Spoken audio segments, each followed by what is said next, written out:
Hola, ¿qué tal? Soy Claudia de la Garza. Yo soy Erendira Derbez. Y estamos aquí para platicarles un poco sobre nuestro libro, un libro que escribimos. Que se llama No son micro, machismos cotidianos, que lo escribimos Claudia y yo, y tiene ilustraciones mías. Y está bajo la editorial o el sello Grijalbo. Y bueno, este libro trata justo de los machismos cotidianos. ¿Qué son los machismos cotidianos, Clau? Bueno, generalmente escuchamos hablar de machismo. ¿Y a qué nos referimos con eso? Nos referimos a esos comentarios, esas cosas que hacemos o decimos que tienen como fin poner a los hombres como superiores de las mujeres.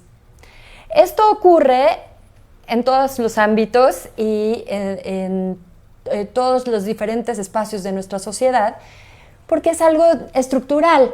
En realidad no es una cuestión de mala voluntad, sino que desde que somos muy pequeñas y muy pequeños nos enseñan a hacer una serie de conductas, a decir cosas, a tomar actitudes que precisamente tienen como fin marcar esta diferencia entre hombres y mujeres. Como dice Clau, son parte de nuestra sociedad porque así nos educan, pero también podemos aprender a desaprender lo que nos han enseñado, a deseducarnos, por decirlo de alguna forma, con tal de vivir en un mundo y en un país y en una sociedad y en una escuela y en una casa mucho más sana, mucho más felices, donde todas las personas tengamos oportunidades y derechos por igual. Claro, esto que venimos nosotras a presentarles es precisamente la idea de que estos machismos son muy importantes detectarlos. Hace algunos años empezó a ponerse de moda, a estar en todas partes el término micromachismos para nombrar estas conductas y estos comentarios que ocurren de manera muy cotidiana, que ocurren de manera tan frecuente que ni las vemos, que pensamos que son lo normal y que las hemos naturalizado. Creemos que así deben ser las cosas porque siempre hemos dicho chistes machistas, así debe ser, así sigue. Y entonces empezó a hablar de micromachismos porque están ahí todo el tiempo. Sin embargo, el prefijo micro significa pequeño. Y entonces podemos pensar que por ser tan comunes, son pequeños. Sin embargo, estas conductas son muy grandes y sostienen problemas muy grandes en nuestra sociedad. Y justamente lo que tratamos de hacer Claudia y yo con este libro y un poco con esta plática es detectar, describir y alzar la voz acerca de estas actitudes tan cotidianas que parecen que son normales y porque pues están normalizadas, pero realmente no son naturales, no son buenas y no nos hacen bien. Y de repente nunca falta quien dice, bueno, es que así es la naturaleza, los hombres son de una forma y las mujeres son de una forma. Y eso realmente, pues no es tan cierto, porque si te das cuenta, hay muchas formas de ser mujer en cada sociedad alrededor del mundo y hay muchas formas de ser hombre. Entonces, tenemos que dejar de creer que hay una sola forma, hay un solo camino y quien se sale de esa regla, del camino, debe de ser maltratado. Eso no nos hace bien como sociedad. Claro, y entonces, bueno, ahora nosotras queremos presentarles algunos ejemplos para que vayamos pensando precisamente a qué nos referimos cuando hablamos de micromachismos, ¿no? O más bien de estos machismos cotidianos que nosotros ya no les vamos a hablar micro, porque son grandes, y vamos a platicar de ellos, porque ocurren incluso desde antes de nacer. Justo, cuando una madre está embarazada y le dicen va a ser niña, va a ser niño, de repente todo el mundo empieza a comprarle regalos a esta mamá y se piensa mucho, bueno, a este bebé, como si fueran cajitas, como si fueran unas cajitas de zapatos donde todo cabe en una cajita azul o todo cabe en una cajita rosa. Pero lo de la cajita azul no cabe en la cajita rosa, que es muy absurdo, pero si te das cuenta, de repente es como para las niñas vamos a regalarles muñecas, princesas, jueguitos de té para jugar a la cocinita, etcétera. Y para los niños únicamente van a ser como cosas azules, jamás rosas, como que eso no tiene sentido, o sea, tu cuerpo no tiene una predisposición por un color, eso es ridículo. O no sé, pelotas, cosas para actividades deportivas en las que pueden explorar con su cuerpo y sacar como mucha de su energía, y las niñas no, o sea, las niñas quizás puedan hacer danza, pero no pueden jugar fútbol americano, o sea, no pueden jugar fútbol, soccer, cosas que no tienen sentido.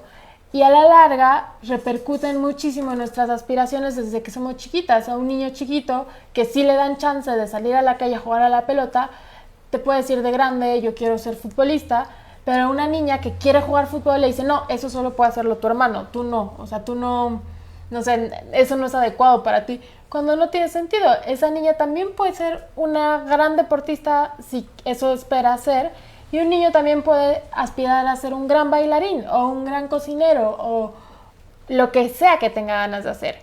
Y es muy problemático y es muy malo para la sociedad creer que hay una sola forma de ser de acuerdo al color de la cajita que te asignaron al nacer, porque se pierden también muchos talentos y muchas aspiraciones, creo.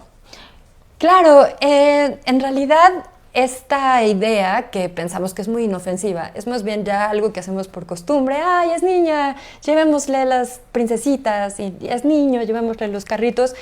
Tiene que ver en realidad con una expectativa de género, una expectativa de qué debe hacer un hombre y qué debe hacer una mujer. Justamente como decía Ere, como si solo hubiera un camino. Entonces pensamos y atribuimos una serie de cualidades, una serie de conductas a cada uno que no tienen nada que ver con las personas que son en realidad, ¿no? Sino tienen que ver con un estereotipo. Esto es muy importante porque pensamos, ¿qué más da si le regalo un cochecito o si baila ballet o juega fútbol?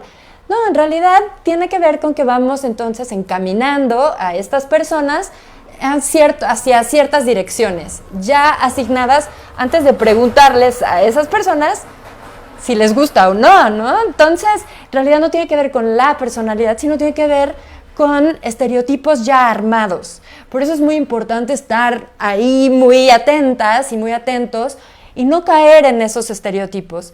Por eso no solamente pensamos además en las conductas o los juguetitos que nos regalan, sino que tiene que ver también con la forma en que nos enseñan a expresar nuestras emociones, a expresar nuestros sentimientos y nuestras inquietudes, y en donde se ha asignado a los niños la idea de que son fuertes y que deben aguantar todo y no ser sensibles a nada, y a las niñas al contrario, que ellas deben ser muy sensibles, muy receptivas, delicadas, incluso débiles, y cuidar de los demás, ¿no? Entonces, es muy común escuchar expresiones como los niños no lloran, sé hombrecito, así no debes actuar. Y bueno, esto estamos dejando entonces a los niños en un lugar en donde se les quita la posibilidad de entrada de explorar sus sentimientos, sus emociones, su forma de ser libremente, ¿no? Y es muy, muy problemático porque, por ejemplo, a un niño que le impiden llorar, ¿cómo va a sacar todo ese dolor o todo ese coraje? Pues incluso puede volverse más agresivo y eso le hace mucho daño a su entorno cercano. O a una niña que le dicen calladita te ves más bonita para que no saque su enojo, que es muy raro porque los niños sí pueden verse enojados pero las niñas no, lo cual tampoco tiene sentido.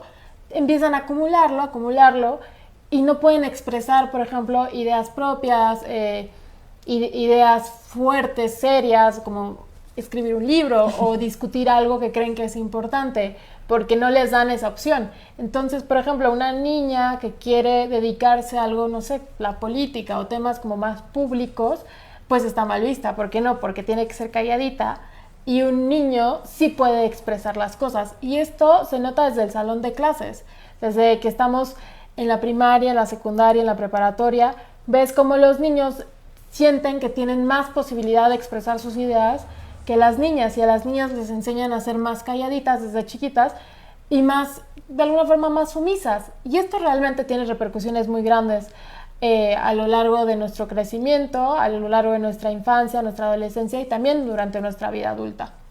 Claro, y se refleja en la vida pública. Vemos los espacios políticos, los espacios de opinión, y generalmente están ahí varones que son muy seguros de ellos y que se sienten, porque así fueron educados con pues, la libertad de opinar cualquier cosa, ¿no? Y las mujeres generalmente tienen más problemas porque si opinan cualquier cosa, o ya sea que se sienten inseguras o que si son muy seguras se vean como o se interprete eso como violencia o agresividad o que se quieran imponer. O que son soberbias, algo que no le dirían a un varón. Claro, hay una percepción diferenciada y hay un doble rasero para entender, digamos, estas conductas, porque precisamente estamos pensando desde esta estructura ya hecha, ya armada, en donde uno debería ser sumisa, calladita y esperar a que le toque hablar si es que le toca, y el otro debería ser el que sea el que siempre tenga la razón de alguna manera. Sí, es como si las mujeres tuvieran que pedir la palabra y los hombres pueden exigir la palabra. Y esto no solamente tiene que ver como con actitudes en nuestro comportamiento a la hora de hablar o a la hora de expresar nuestras ideas, también tiene que ver, por ejemplo, con nuestra vestimenta, con la forma en la que nos presentamos, digámoslo, de alguna forma. Y es también muy ridículo. Por ejemplo, hay escuelas o familias donde ven un niño que le está creciendo un poquito el pelo, que ya le pasó a la oreja y es como, no puedes tener el pelo largo, eso es de niñas, eso está mal y fuera de la escuela, fuera de la casa, si no te cortas el pelo castigado, como si eso fuera natural, o sea, como, claro, los hombres tienen a fuerzas el pelo corto y eso no es cierto. De hecho, si tú revisas como la historia de las sociedades en las que estamos como más inmersos, los virreyes aquí en la Nueva España, en México ahora, o en España, tenían el pelo largo y nadie les decía como, córtate el pelo, eso es de niñas. O en otras sociedades actualmente hay grupos de personas que tienen los varones el pelo largo o las mujeres el pelo muy cortito. Y está bien, no tiene nada de malo, no hay una forma natural de ser. Es lo mismo que pensar que el rosa es solo para las niñas y el azul es solo para los niños. Claro, creo que ahí algo muy importante es darnos cuenta que no hay esto que llamamos natural. Las personas tenemos todas las posibilidades del mundo de expresarnos, digamos. No hay un color que se nos asigne, ni hay una conducta que se nos deba atribuir necesariamente por ser hombres o por ser mujeres. De hecho, en esta cuestión del cuerpo, que nos parece siempre lo más natural, porque nada, venimos al mundo así, ¿no? Decimos, sí, nuestro cuerpo es lo más natural, pero hay que darnos cuenta que nuestro cuerpo está completamente transformado y modelado y trabajado por nosotras y nosotros, es decir, por la cultura. Entonces usamos el pelo de una manera, nos depilamos las cejas, si somos niñas o si somos hombres no, nos dejamos la barba de una manera también muy particular, ¿no? No solo es como crece así, sino que hay que modelarla. Es decir, incluso nuestros gestos, adoptamos gestos, por ejemplo, formas de movernos diferentes si somos niñas o si somos niños. Incluso cuando vemos a un niño que se mueve más de lo que le debería tocar, ya empezamos a tacharlo de que es afeminado y es criticado, ¿no? ¿Por qué? Porque tenemos hasta estos movimientos ya muy controlados, muy estereotipados, ya tenemos muy claro cómo debe ser uno y cómo debe ser la otra. Entonces hay que darnos cuenta de eso. En primer lugar, no hay naturaleza y todos podríamos movernos como quisiéramos y vestirnos como quisiéramos, ¿no?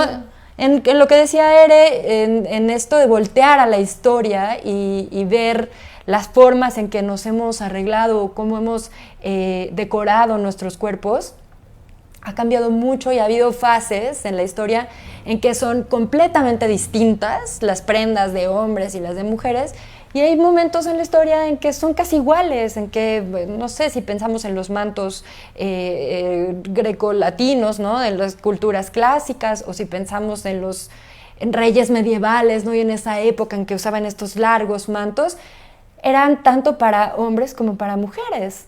Fue después que entonces ya se empezó a buscar una cierta protección para los hombres que necesitaban mayor movilidad y que a las mujeres se les dejaban, por ejemplo, la falda, una historia llena de mucha información, digamos, sobre nuestra cultura y la manera en que pensamos el género, porque las faldas tenían también la posibilidad de tener a las mujeres una mayor disponibilidad sexual.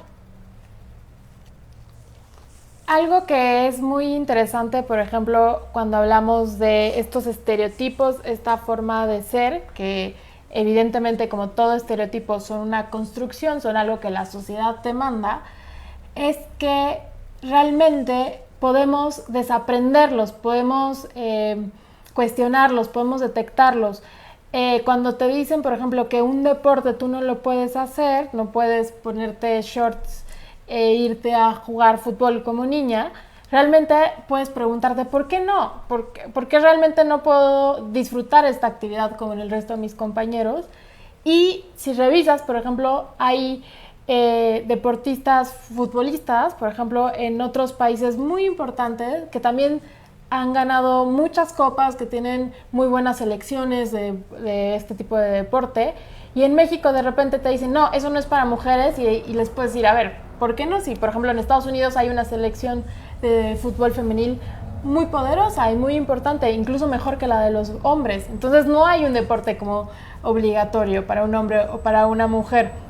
Y esto pasa también, por ejemplo, en el terreno de la ciencia o de la literatura. De repente se habla de los grandes escritores, de los grandes científicos, y esta idea de que, claro, detrás de un gran hombre hay una gran mujer, que eso es falso. También hay grandes mujeres que han escrito cosas muy importantes y que de alguna forma se han invisibilizado, se han silenciado sus voces por el hecho de que hay un estereotipo que dicta que las mujeres no pueden ser científicas o escritoras o incluso artistas.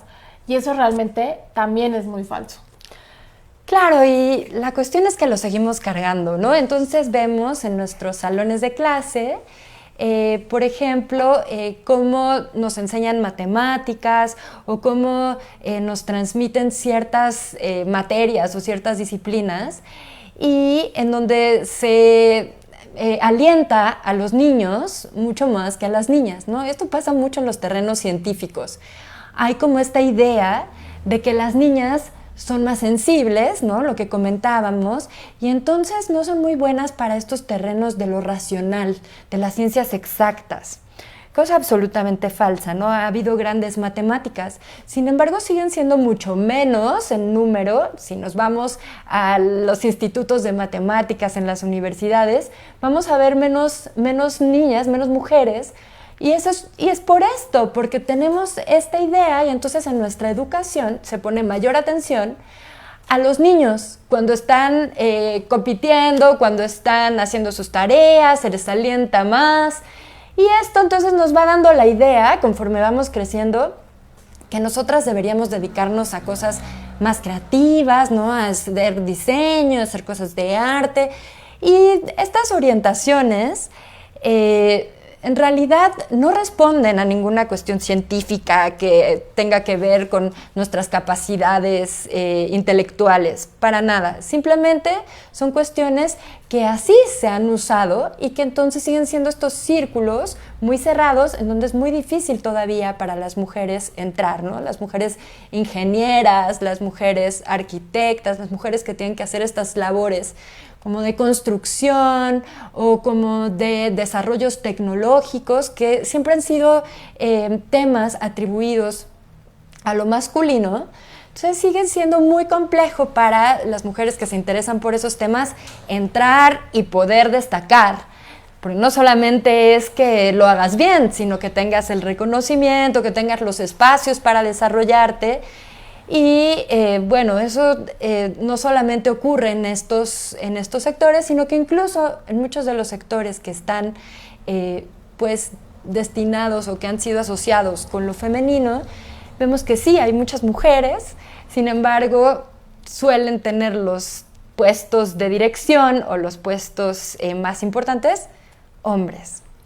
Y otra cosa que sigue pasando en estos días, en estos años, es que las mujeres que llegan a espacios que son tradicionalmente masculinizados, eso no quiere decir que tenga que ser así, viven acoso. Por ejemplo, las amigas que han estudiado ingeniería me han contado muy seguido que desde los primeros semestres les hacen bromas los compañeros como, tú qué haces aquí, vete a la cocina, o los mismos profesores como, bueno, yo no voy a perder mi tiempo contigo, tú te vas a casar, así que me da igual.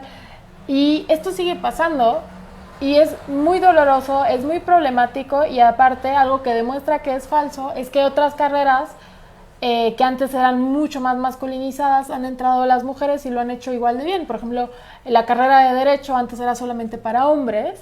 A inicios del siglo XX en México había una abogada, por ejemplo, con licencia, y ahora hay tantas abogadas como abogados y ambos son muy buenos o muy malos. O sea, no tiene nada que ver con tu género, pero sí lo que demuestra es que la sociedad va cambiando, está cambiando, y estas ideas tan estrictas sobre cómo hay que ser, cómo hay que pensar, pues se están quedando caducas y tenemos que cuestionarlas.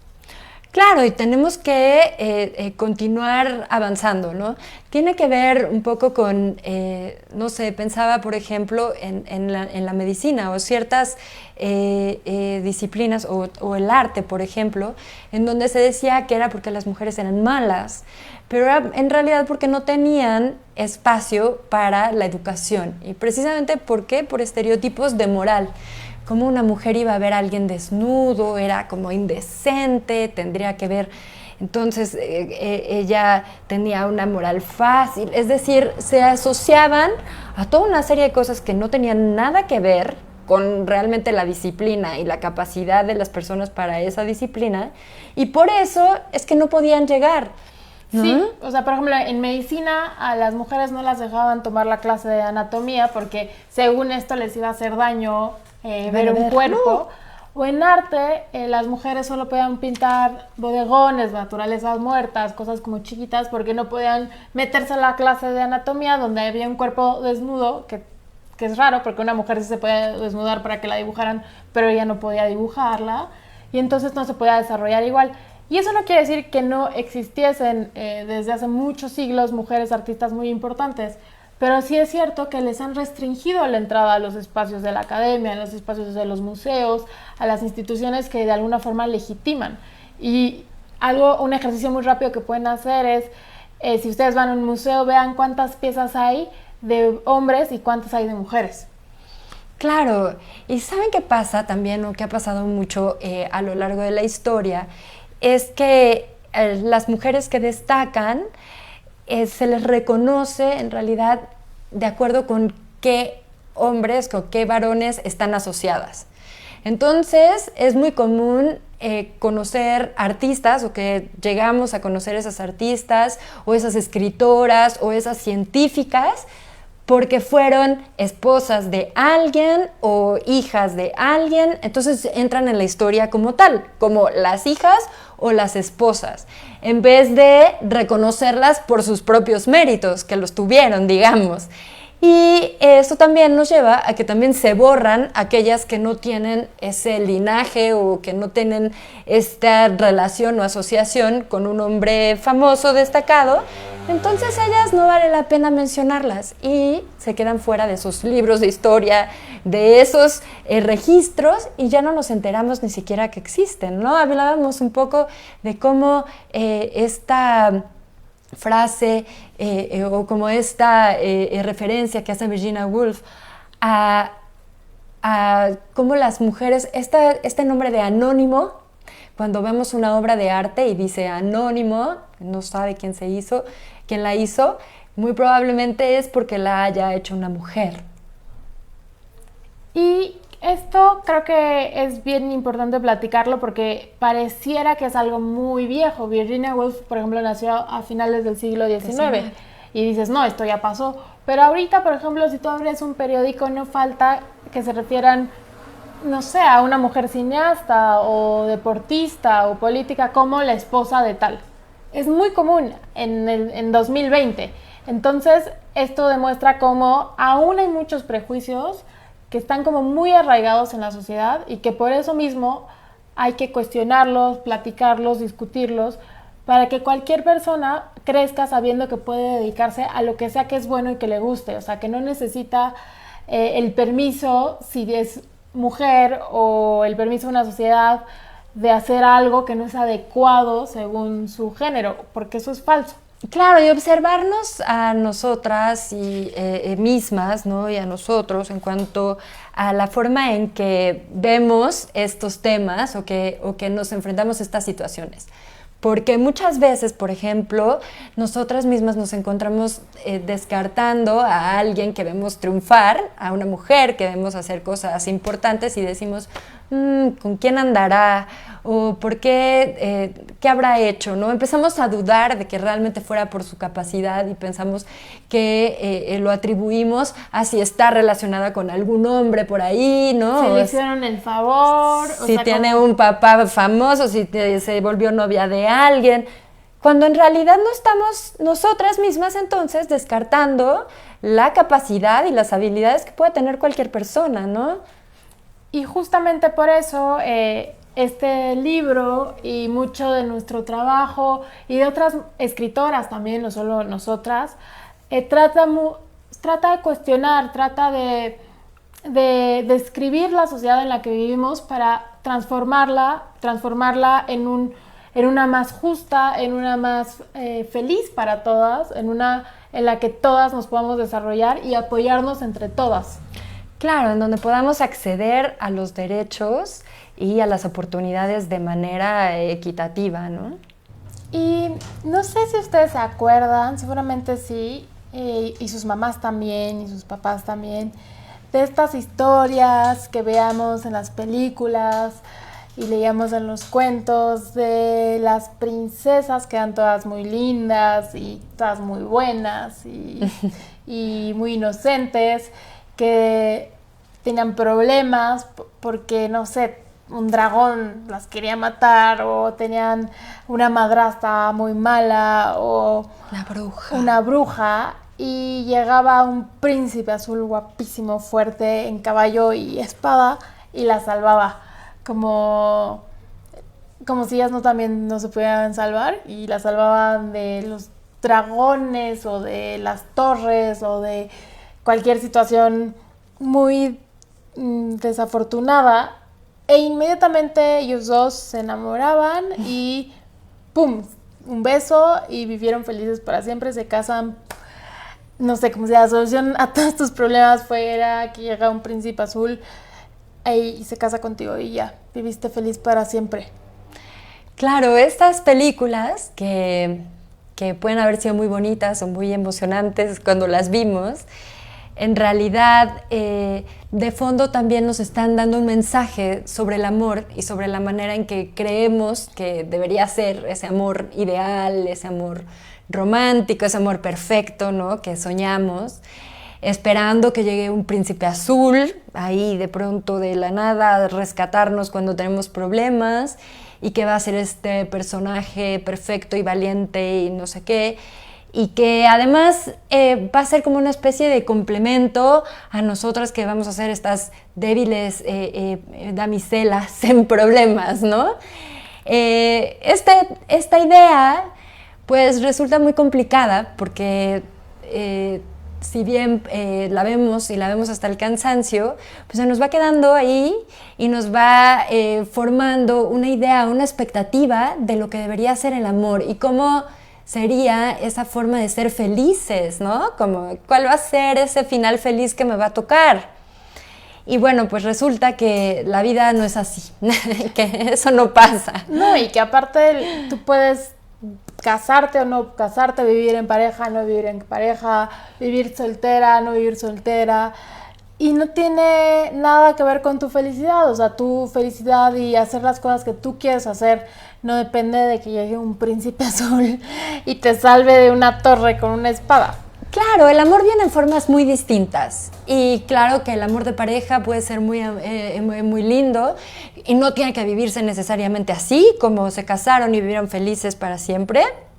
Y tampoco hay muchas formas también, ¿no? Decíamos amigas, amigos, es decir, o simplemente estar sola también puede ser lindo y también puede ser feliz, ¿no? El problema de este tipo de ideales es que nos dicen que solo hay una manera de ser feliz y que somos personas incompletas como esperando a que llegue nuestra media naranja.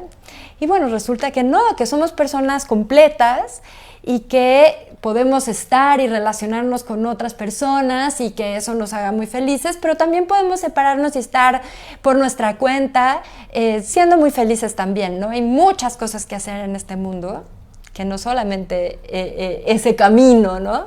Y que además, no sé, nosotras tenemos que aprender a querernos antes que nadie, o sea, antes que nos quiera una pareja o no nos quiera una pareja, tenemos que entender esto de que realmente no somos una naranja partida a la mitad, sino somos una fruta muy completa, que queremos decirlo así. Somos una persona que ya tiene todo lo que necesita y que en todo caso, si se relaciona con otra persona o tiene muchas, no sé, un grupo de amigas muy fuerte o cosas así, está perfecto. Pero tú no eres alguien que dependa de alguien más para ser feliz a fuerzas. No sé, creo que eso es bien duro porque de repente está esta historia que se cuenta de hacer las cosas por amor, ¿no? Entonces exponerte mucho, sufrir cosas que no tendrás que sufrir, violencia física, violencia emocional, solamente porque hay que hacerlo por amor. Claro, tenemos esta idea de que para demostrar nuestro amor hay que dejarnos atrás nosotras mismas, ¿no? Entregarlo todo y hacerlo todo, y solamente esa entrega total va a poder mostrar o demostrar que realmente queremos a alguien. Y bueno, como decía Ere, resulta que no, que en realidad nosotras debemos ser siempre nuestro primer amor, nuestro mayor amor, porque cuando estamos bien y porque siempre vamos a estar con nosotras, más allá de otras personas que pueden acompañarnos en el camino. Y si estamos bien, vamos a estar bien también con esas personas que pueden estar rodeándonos, ¿no? Y justamente con esta idea de que te casas con el príncipe azul y vives feliz para siempre, ¡pum! Está esta idea de que a las mujeres les toca quedarse en casa, y si ahora ya se acepta trabajar y que las mujeres trabajen, también tienen que cumplir como todas las labores de estar en casa, y se cree que los trabajos de cuidado son como una obligación que tienen las mujeres, ya sean las mamás, las hermanas o las abuelas, que tienen que hacer por amor y que nadie debe reconocer, y que ellas tienen como esta obligación de ser buenas mujeres, buenas madres. Y es súper injusto porque de repente las mujeres también en esta sociedad en las que se les obliga a ser perfectas cocineras y ser súper mamás y ser buenas trabajadoras afuera de la casa y ser guapísimas y ser delgadas y ser jóvenes todo el tiempo, ¿no? O sea, justo hablábamos hace rato, Claudia y yo, de que los hombres pues pueden tener canas y está bien, no hay problema, pero las mujeres, si se les ve una cana, es que están descuidadas, y como si las canas funcionaran distinto en cada cuerpo. O sea, eso no tiene ningún sentido. Y justamente esto lo único que hace es que agotemos a las mujeres que están alrededor de nosotras, o nos agotemos a nosotras mismas. Esto es lo que varias escritoras han llamado una carga mental. Es como pues estar muy cansadas por tener que cumplir muchas expectativas que son muy injustas. Claro, creo que todo esto va muy de la mano, ¿no? Con lo que hablábamos al principio. Cómo estos estereotipos de género nos van llevando por ciertos caminos. Después este estereotipo de amor también sigue reforzando esos caminos y nos pone a un príncipe o a un modelo ideal masculino que llega, se va, y puede ser esta persona valiente, fuerte, que puede responder por la chica hacia afuera, ¿no? Y a ella entonces le tocará este cuidado, ser la delicada, la tierna, que se traduce en estas carga mental que narra Ere, en todo hacerse cargo de la casa, hacerse cargo de la comida, resolver las relaciones en casa, ¿no? Cuidar a los hijos, a las hijas. Y si no los cuida bien es una mala mamá. Claro, a los enfermos, ¿no? Ahora que estamos en este proceso de cuarentena y en estos riesgos de enfermedad, bueno, las mujeres tienen esta misión casi que pensamos que ya casi de manera sobrenatural les llegó, nos asignó a alguien, y no, en realidad es como esta idea estereotípica de que son las mujeres las que cuidan y los hombres son torpes cuidando, pero no es porque nos educaron así. En realidad esta tarea de cuidados son trabajos sumamente pesados, agotadores, y creo que la única manera de que realmente puedan cumplirse es hacerlo en conjunto, ¿no? Sí, dividirlos. Trabajos que tienen que ser colectivos, o sea, tanto los papás como los hijos tienen que lavar los trastes, tienen que ver lo de la compra, de la cena, tienen que barrer, tienen que aprender a lavar su ropa, cosas muy sencillas como ser adultos funcionales. De repente pareciera que eso es una labor que le toca únicamente a las mujeres. Y aparte, esto repercute en muchas frases muy machistas. Por ejemplo, los hombres que sí hacen las labores que les corresponden, como doblar su ropa, no sé, lavar un baño, lavar los trastes, son pensados como menos hombres, como hombres gobernados por mujeres. Y se dicen frases y palabras muy insultantes, como si tuviera algo de malo que un hombre se haga cargo de él. O sea, eso es como lo más normal del mundo. Está bien hacernos cargo de nosotras, las personas. Es parte de vivir en una sociedad, vivir en una familia, vivir en una casa. O existe el otro lado, ¿no? Aquellos que dicen yo ayudo a la casa como si fuera una tarea de alguien más y fuera un gran mérito. Una estrellita en la frente. Claro, yo te ayudé, pero bueno, tus trastes son tus trastes también, y tu cuarto es tu cuarto también, y tu ropa es tu ropa, y tendrías que hacerte cargo de tus propias cosas, ¿no? Y de tu propia vida. Son cosas justo que nos hacen funcionales en el mundo, no una cosa maravillosa y fuera de lo normal, ¿no? Y esto se nota mucho, por ejemplo, en la publicidad, o sea, en la publicidad de los jabones para lavar ropa o pisos o el jabón para lavar lo que sea. Siempre hay una mujer muy feliz, como súper emocionada con su bote de X jabón, como si realmente esto fuera realización.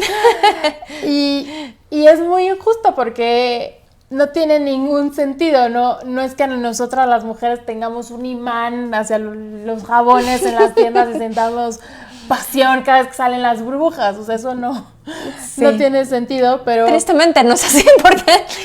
Y siempre aparecen justo los familiares, ¿no? El marido ahí feliz de verla, encantada en su realización en el momento del trapeado, y solamente como espectadores, ¿no? También felices de, muy bien. O la cocina, ¿no? O sea, las mujeres son las que están en los anuncios de cocina, como si los hombres no pudieran cocinar. Los hombres, al parecer, solamente pueden asar carne. O sea, es como, el asador sí es masculino. Eso no tiene ningún sentido. El fuego funciona igual, no le importa si eres mujer o si eres hombre. Pero realmente son estereotipos que tenemos muy, muy arraigados desde la cuna, desde que a las niñas les dan un juego de cocinita y a un niño no, le dan un carrito.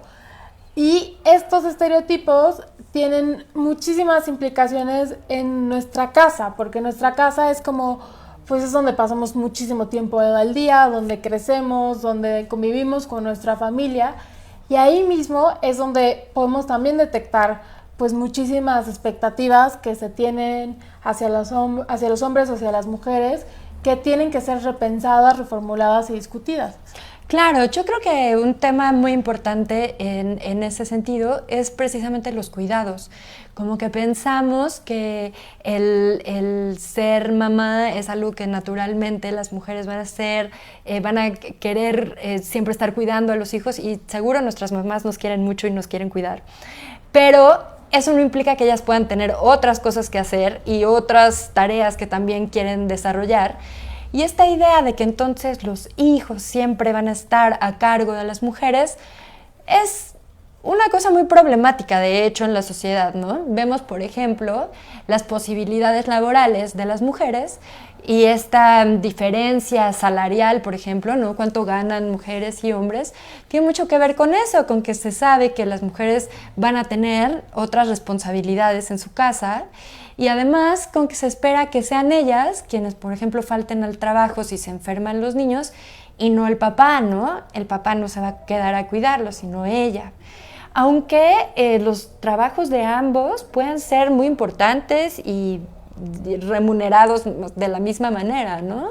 Y incluso tiene que ver con el espacio público, con los lugares públicos. Por ejemplo, un papá que está cargando a su hijo y que lo lleva a un restaurante o a cualquier lugar, en un centro comercial, y quiere cambiar el pañal, en muchísimos casos se va a dar cuenta que no puede cambiarle el pañal a su bebé porque solamente hay cambiador de pañal en los baños de mujeres. Y eso tampoco tiene ningún sentido, porque también hay familias que están compuestas solamente por un papá o familias donde hay papá, mamá, lo que sea, pero el papá se hace cargo de llevar al bebé a comprar lo que sea a un supermercado y no tiene ningún sentido que no pueda cambiarle el pañal a su bebé. Es así de ridículo. Eso es súper importante porque nos habla de cómo esto pasa dentro de las esferas chiquitas de nuestra familia y tenemos estas ideas, pero también a nivel de la planeación de las ciudades, a nivel grande, ¿no? Y entonces esta idea de cómo vivimos el espacio público, qué podemos hacer unos y unas, ¿no? A dónde podemos ir, a qué hora podemos estar en la calle y todas estas cosas dependen mucho de si somos mujeres o de si somos hombres, ¿no? Por ejemplo, vemos, siempre hay estas restricciones a las mujeres en cuanto a qué hora puedes andar en la calle, ¿no? ¿Verdad? Que cómo vas a andar solita tan tarde, o qué ropa puedes usar en la calle, ¿no? Que sería apropiado, y tiene que ver con cómo podemos estar en el espacio y cómo se piensa que en el espacio de las mujeres no es su lugar. Ellas deberían de estar mejor dentro de la casa porque si salen les pueden pasar cosas peligrosas y esas cosas serían su culpa, ¿no? Entonces esto hay que cuestionarlo y hay que transformarlo si queremos que tanto hombres como mujeres podamos vivir y disfrutar de los espacios de manera equitativa. Y no tiene nada de sentido limitar a las mujeres que no puedan gozar del espacio público diciéndoles cosas como si te pasa algo es tu culpa, porque realmente si a alguien le pasa algo en la calle, pues y les agrede a alguien en la calle, pues es culpa del agresor, nunca del agredido. O sea, es como si un día sales, te roban la cartera y es tu culpa por tener cartera. O sea, no, pues si te detiene la policía y ven al ladrón, pues va a ser culpa del ladrón, no va a ser culpa del señor que trae una cartera. Y esto que está súper naturalizado, súper normalizado de decir que las mujeres tienen que estar encerradas en la casa y los hombres tienen que estar afuera, es muy, muy violento porque hace que nosotras nos sintamos como menos capaces de vivir en una ciudad, en un espacio público, pero también tiene muchas implicaciones a lo largo de nuestras vidas. Por ejemplo, una chica que quiere estudiar en una facultad, en una universidad que está lejos, no falta nunca la familia que le dice, no, está muy lejos de la casa, pero tu hermano sí puede ir, pero tú no, porque tú no puedes estar tan lejos de la casa, porque eso no está bien. Y eso no tiene sentido porque aparte limita a una persona que quiere estudiar algo. Claro, nos limita en muchos sentidos, ¿no? Desde cómo queremos vestirnos y decir, no, esto no te lo pongas porque puede ser, te van a ver mucho, ¿no? La gente en la calle y tú vas a estar como provocando que te molesten. Esto nunca es así, ¿no? Hay que ver que, como dice Ere, nosotras no provocamos. Más bien, esto no es una cuestión de la persona o la víctima, sino es una cuestión de quién agrede, ¿no? Y eso creo que es muy importante transformarlo y atribuir las responsabilidades a quienes la tienen, porque precisamente esto ha hecho que las restricciones se coloquen siempre en las víctimas y no en las personas que están haciendo las cosas mal. Es como si un día una mujer tiene calor y se pone un vestido muy bonito de tirantes y pasa por un lugar y alguien le chifla. Y ella se siente muy incómoda y muy avergonzada porque le están chiflando y gritando cosas.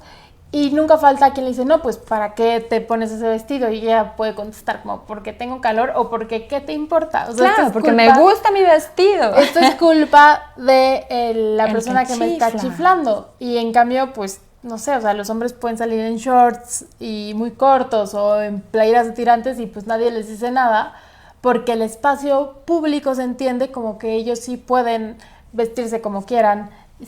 Eso sí, nunca con colores rosas, por ejemplo, ¿no? O sea, igual estas cajitas de las que hablábamos en el principio de estos estereotipos.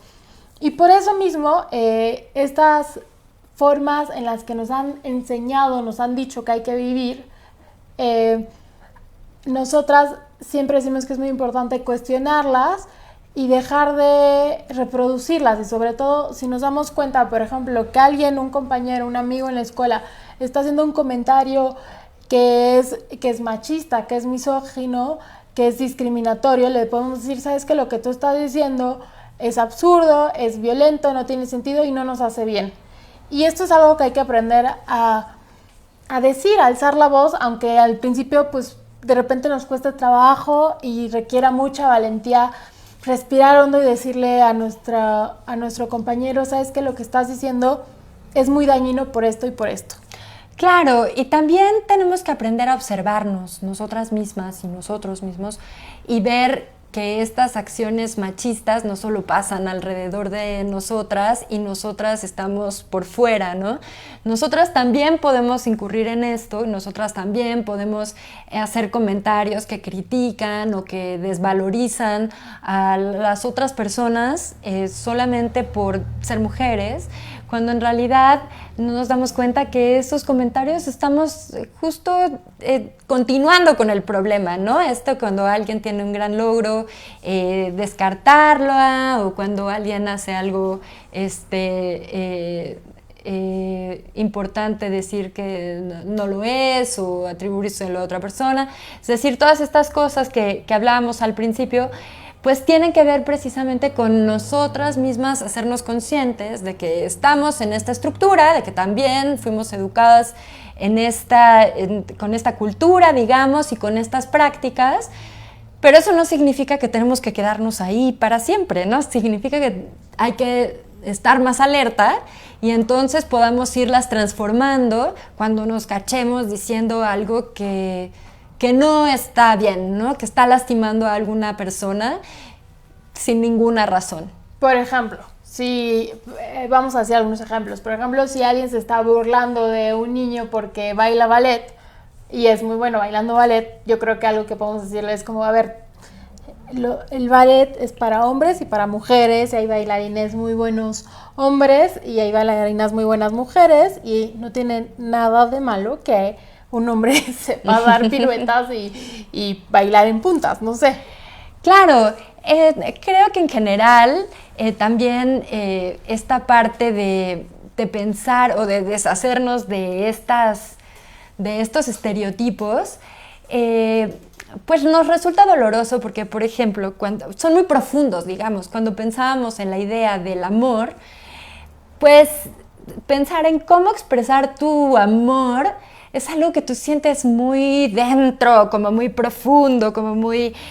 Pero el ir y ser celoso porque crees que diciéndole, no, tú solo serás mía, es una forma buena de expresar tu amor, pues hay que voltear un poquito más atrás y darnos cuenta que no vivimos en una telenovela, afortunadamente, y podemos salirnos de ahí y decir, claro, tú eres una persona completa y eres libre y yo también y disfrutemos juntos, ¿no? Pero no tiene, es decir, hay que ir como quitando ciertos mitos, ciertas ideas que nos hacen pensar que las personas son cosas y nos pertenecen, o que las personas tienen que hacer ciertos caminos o seguir ciertos caminos completamente definidos, cuando eso es lo más interesante del mundo, ¿no? Que las cosas pueden salir muy diferentes a como lo estábamos esperando.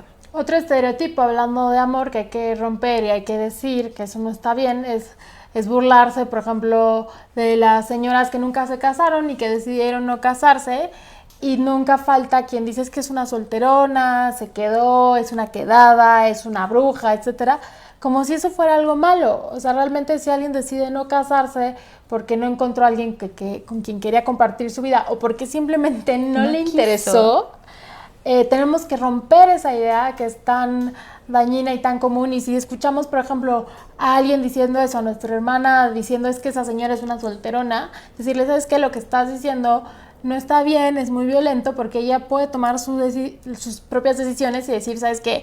Pues yo no quiero casarme y no tiene nada de malo. Claro, y tiene que ver con una idea de que, otra vez, ¿no? Con esa idea del amor romántico de que solo con ese hombre maravilloso vamos a ser felices, ¿no? Y dejemos a las personas elegir, ¿no? Cómo quieren ser felices. Y eso creo que es lo más importante cuando escribimos este libro, por ejemplo, es que pensamos que hay muchas formas de ser, hay muchas formas de vivir. No hay una forma de ser mujer, no hay una forma de ser hombre, no hay una forma de ser niño, ni de ser niña, ni de ser anciano o anciana. Hay muchas formas de ser y en nuestro país, por ejemplo, es muy diverso. Las mujeres tienen costumbres muy distintas en un estado que en otro, y es un país con muchos idiomas, con mucha diversidad cultural, y en esa gran diversidad también hay muchas formas de ser, y creemos que es muy importante respetarlas, a platicar de ellas, darnos cuenta que no hay una única forma, un estereotipo de cómo ser mujer o cómo ser hombre, y aprender a abrazar esa diversidad y a no juzgar a quienes no son como nosotros. Claro, y que eso es algo que no solamente nos ayuda a convivir mejor, digamos, con nuestra sociedad, con nuestro entorno, sino que también nos libera y nos permite quitarnos esa cadenita que sentimos que tenemos que seguir, porque muchas veces nos pasa eso, como es lo que se espera de nosotras, pues vamos haciendo lo que se espera de nosotras. ¿Y qué pasa cuando nos damos cuenta que hay muchas personas que viven de otras formas? Nos liberamos y decimos, bueno, escojamos el camino que más nos gusta y que mejor conviene a lo que queremos hacer. Y justamente algo que creemos que es bien importante es apoyarnos entre todas, entre todos. Y si por ejemplo en la escuela, en la primaria o en la secundaria o en la prepa, algún compañero lo critican, lo violentan,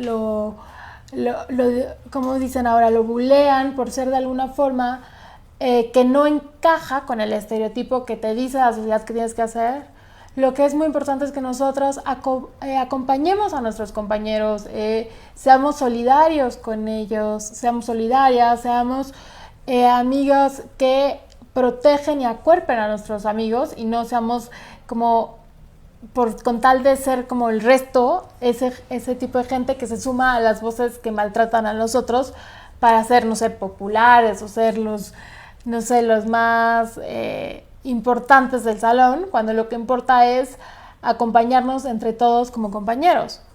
Yo creo que estos temas que hablan del machismo y que quieren pues terminar con él, muchas veces pensamos que son algo que debería estar en el ámbito solamente de las mujeres, ¿no? Y que solo las mujeres tienen que enterarse de estos problemas y son las únicas que tienen que verlo.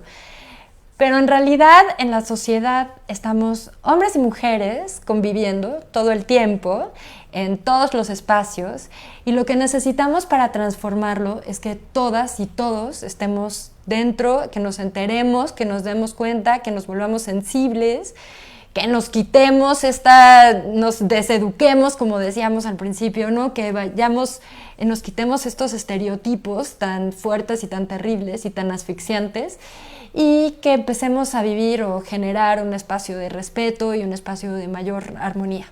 Sí, y que nos respetemos, eso que dices, entre todas las personas, y siempre acompañemos a quien de alguna forma esté viviendo algo injusto y le esté pasando mal. Bueno, este es nuestro libro, No son micro, machismos cotidianos, de la editorial Random House, bajo el sello Grijalbo. y que escribimos con mucho cariño esperando que funcione para abrir más conversaciones.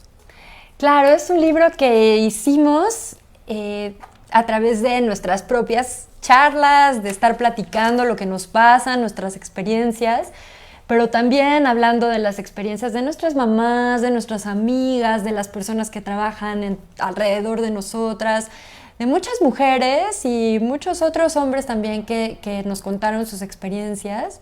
Otras más que escuchamos por ahí en los medios, en la tele, en internet, en el radio, incluso en el transporte público, cuando íbamos escuchando un poquito, metiéndonos un poquito en las conversaciones ajenas para poder escuchar más experiencias y ir enriqueciendo este trabajo que hicimos. Y eso es un libro que esperemos que les guste, que creemos que es bastante accesible, está pensado para adolescentes y adultos y que pues nos encantará saber qué piensan y escucharles a ustedes también, nuestras lectoras.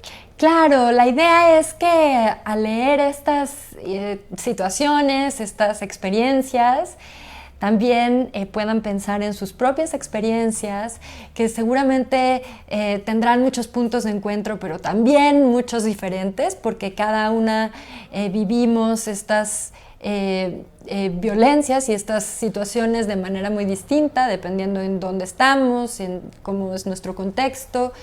Entonces, lo que queremos es poder encontrar esta resonancia, este eco y ver si se identifican con algunas cosas que también puedan empezar a conversarlas, a discutirlas con sus familiares, con sus parejas, con sus amigas, ¿no? con las personas que están alrededor de ustedes y que, claro, conversando y haciendo visibles estos problemas es que vamos a poder afrontarlos, es que vamos a poder transformarlos. Si queremos que esta sociedad cambie, hay que pues empezar también y hacerlo y empezar a discutirlo juntas y juntos. Y bueno, muchísimas gracias por compartir con nosotras. Yo soy Erendira Derbez. Yo soy Claudia de la Garza. Muy buen día. Hasta luego.